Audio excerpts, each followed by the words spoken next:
Selamat pagi anak-anak. Silakan duduk.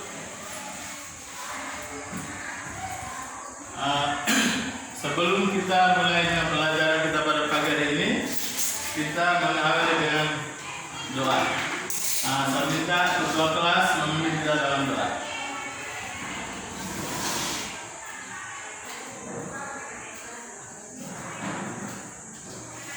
Terima kasih banyak karena ketua kelas sudah mengiringi kita dalam mengawal untuk kita masa pembelajaran selanjutnya. Yang berikut, Pak Guru akan mengecek kehadiran kita pada hari ini.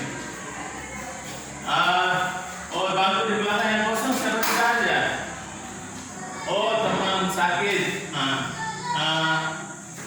Mulai kapan ada sakit?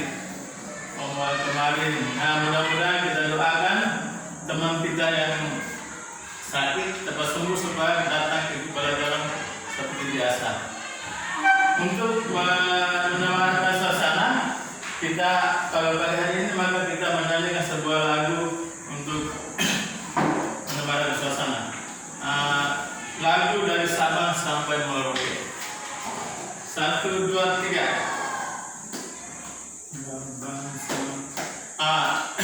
Terima kasih karena siswa semua menyanyikan dari Sabang dengan bagus, baik dan benar. Sekarang kita mulai dengan pembelajaran. Pembelajaran pada hari ini kita dengan tema persatuan dalam perbedaan. Persatuan dalam perbedaan. Dengan subtemanya adalah kerjasama untuk mencapai tujuan. Nah anak-anak, ini kerjasama untuk mencapai tujuan sangat penting bagi kehidupan kita. Karena lewat kerjasama, semua beban, semua pikiran kita dapat mengatur dengan kerjasama. Segala beban dapat kita ringankan. Nah anak-anak, hari ini Bapak Guru akan mengajarkan kamu tentang bagaimana kerjasama kita bersatu, hidup rukun dalam persatuan dalam perbedaan. Jadi sebelum kita masuk ke ini, Bapak Guru akan menunjukkan kita tentang gambar kerjasama dalam perbedaan untuk mencapai satu tujuan. Coba anak-anak semua perhatikan, ini gambar kerjasama untuk mencapai satu tujuan. Coba siapa tahu ini di dalam gambar apa yang sementara dikerjakan? Oh ya, Kopong. Bagus, tepuk tangan untuk Kopong. Hari ini juga Pak Guru akan menunjukkan gambar-gambar tentang hewan yang mengadaptasikan dengan lingkungan, bersedia dengan lingkungan, supaya anak-anak bisa mengamati, bisa berdiskusi bersama, bisa berkomunikasi bersama. Nah, anak-anak sekalian, kerjasama merupakan suatu tujuan yang hendak kita capai. Dulu bangsa kita, rakyat Indonesia juga bekerja sama untuk mencapai kemerdekaan kita. Nah, lewat kerjasama ini bangsa kita lebih bersatu, lebih tekun, lebih berukun dalam melaksanakan semuanya ini. Hari ini Pak Guru akan mengajar kita tentang kerjasama ini, tentang pembelajaran sejarah pertempuran di Ambarawa. Nah, pertempuran di Ambarawa itu merupakan kerjasama antara negara-negara kita, rakyat kita semua untuk mencapai tujuan yang bersama, yaitu kita mencapai kemerdekaan Indonesia. Dalam kerjasama ini, masyarakat Indonesia semua menjalankan persatuan-kesatuan kerjasama Nah, sekarang Bapak Guru akan menunjukkan kita satu bacaan tentang pertemuan yang perawan. Kita semua membacanya. Kita semua membaca. Setelah selesai membaca, baru kita mengerjakan. Mengerjakan tugas yang Bapak Guru berikan. Jadi kita membuat peta pikiran. Dalam peta pikiran itu kita harus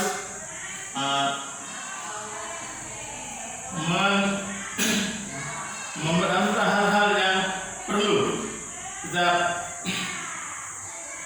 hadapi. Yang pertama, kita membaca teks, membaca teks dengan teliti. Yang kedua, kita membuat peta pikiran. Peta pikiran tadi dalam aspek itu kata-kata tanda. Jadi peta pikiran itu dipakai dalam kata-kata tanda. Yang berikut, sesudah kita membaca bacaan, baru kita membuat peta pikiran. Tapi ingat anak-anak, kita harus menggunakan bahasa yang efektif. Sekarang Bapak Guru berikan kesempatan 10 menit untuk kita kerjakan soal yang Bapak Guru berikan.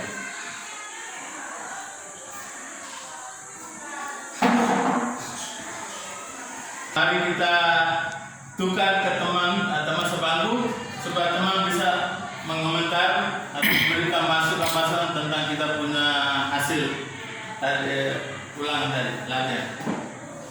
Coba Popong, coba lihat teman punya apakah dia termasuk dalam kriteria kami atau tidak? Oh tidak Pak. Oh ya, lain kali kalau Pak tulis harus menggunakan kalimat efektif. Coba Kewa, lihat teman punya di sebelah. Oh dia punya bagus Pak, dia menggunakan itu. Oke, tepuk tangan untuk Kewa. Anak-anak sekalian, dalam sejarah perkembangan bahasa Indonesia, pemerintahan Amarawa begitu penting bagi kehidupan bangsa dan negara. Maka dalam persatuan dan kerjasama, taktik untuk mempertahankan bangsa ini dari tangan penjajah. Dari persatuan, kerjasama dan taktik juga dibutuhkan oleh seekor hewan untuk mengadaptasikan dirinya dengan makhluk hidup. Nah, hewan-hewan yang beradaptasi, Pak Guru bisa berikan contoh. Semut, dalam hidup sehari-hari, semut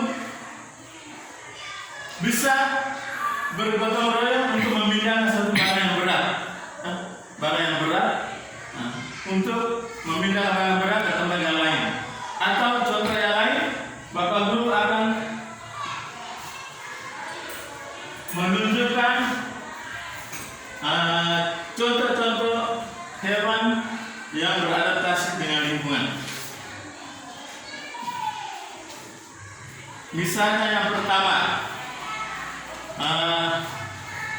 tentang siput. Kalau siput ini dia beradaptasi dengan lingkungan. Dia kalau ada mangsa, maka dia akan masukkan seluruh tubuhnya ke dalam sarang, atau dia punya itu nama sangkang, istilahnya sangkang. Yang kedua, cicak atau tokek. Dia beradaptasi dengan lingkungan.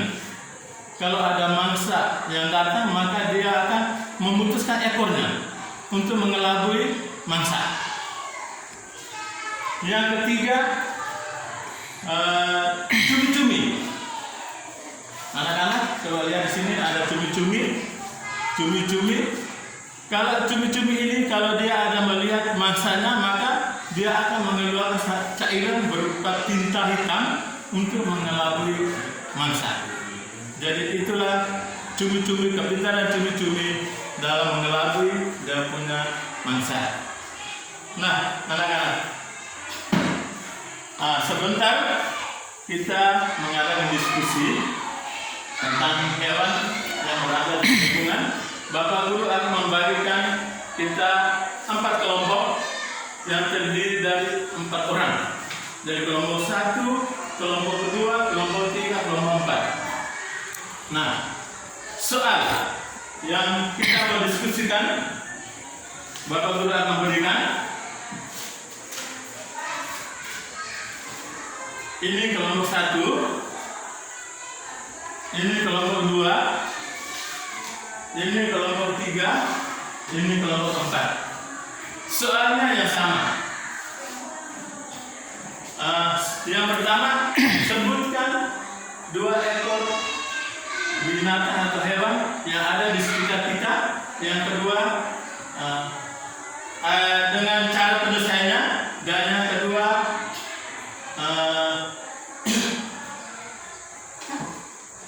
bagaimana caranya seekor cicak mengalami atau memutuskan ekornya dengan istilah mimikri. Jadi sekarang waktu saya berikan kepada anak-anak, kita butuh waktu 10 menit untuk berdiskusi.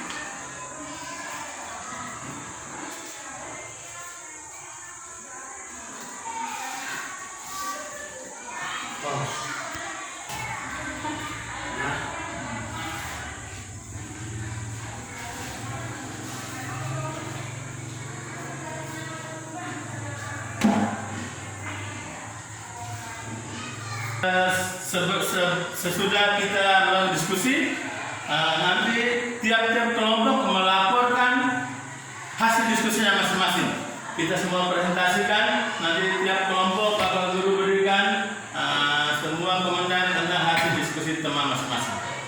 Sekarang waktu saya berikan untuk kita berdiskusi.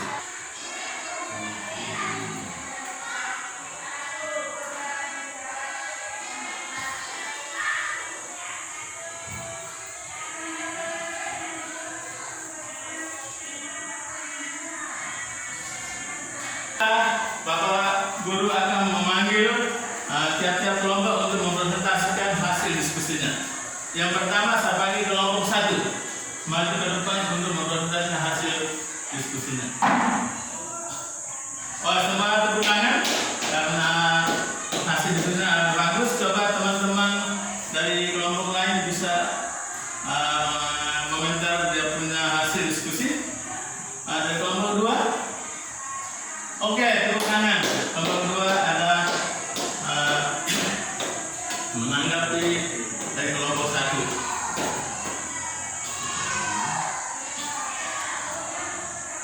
Oke, anak-anak sekalian, tentang hasil diskusi tadi, Bapak Guru akan menyimpulkan bahwa hewan-hewan yang berada di lingkungan tadi itu ada banyak ya, ada cicak, ada bunglon, ada terenggiling. Kalau terenggiling anak-anak dia ada di lingkungan, pada saat masa datang dia menggulungkan diri. Supaya anak-anak ketahui bahwa terenggiling dia punya makanan adalah semut. Tiap hari dia mengeluarkan lidahnya panjang untuk menunggu masanya. Kalau ada semut dia tarik masuk untuk dia menelan. Jadi itulah terenggiling. Yang berikut cumi-cumi. Cumi-cumi pada saat masa datang dia akan mengeluarkan satu cairan semacam tinta hitam untuk mengelabui dia punya mangsa. Jadi itulah kepintaran dari cumi-cumi.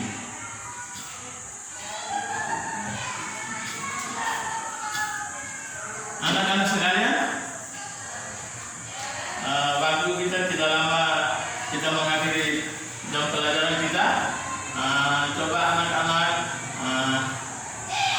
ada yang materi masih kurang jelas atau ada pertanyaan, silakan ditanya. Bapak Guru beri kesempatan untuk bertanya. Popom, ya. Oh, baru sebetulnya dia punya pertanyaan ya. Popom punya pertanyaan, dia belum begitu jelas tentang terenggiling. Ini terenggiling. Terenggiling ini dia punya sisik. sisirnya keras. Dia punya makanan hari-hari itu semut. Dia makan semut saja, bukan makan nasi atau makan, tidak ada. Jadi hanya semut saja. Dia semut sudah pasti lidah ditelan. Kalau pada saat ada dia mencari diri, ada mangsa, dia menggulung agar itu macam bola.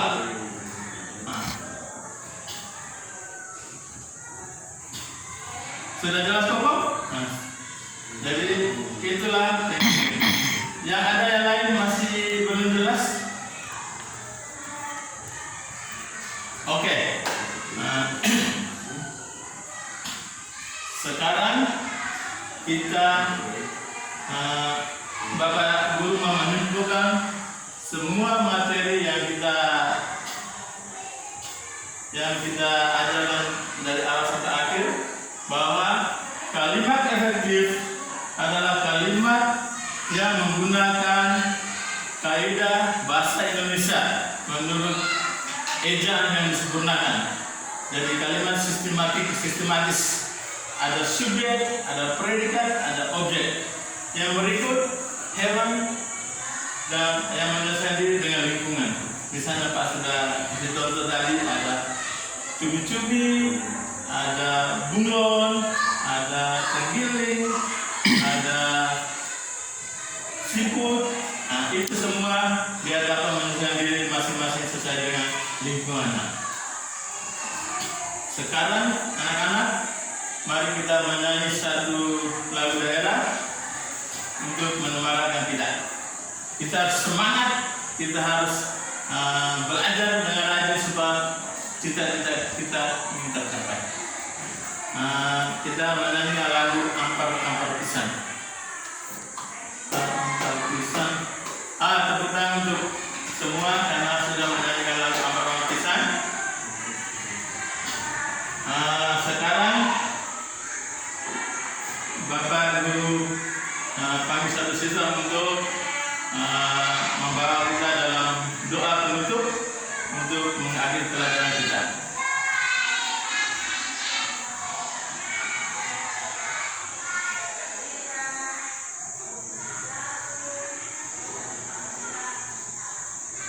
Selamat siang untuk kita semua.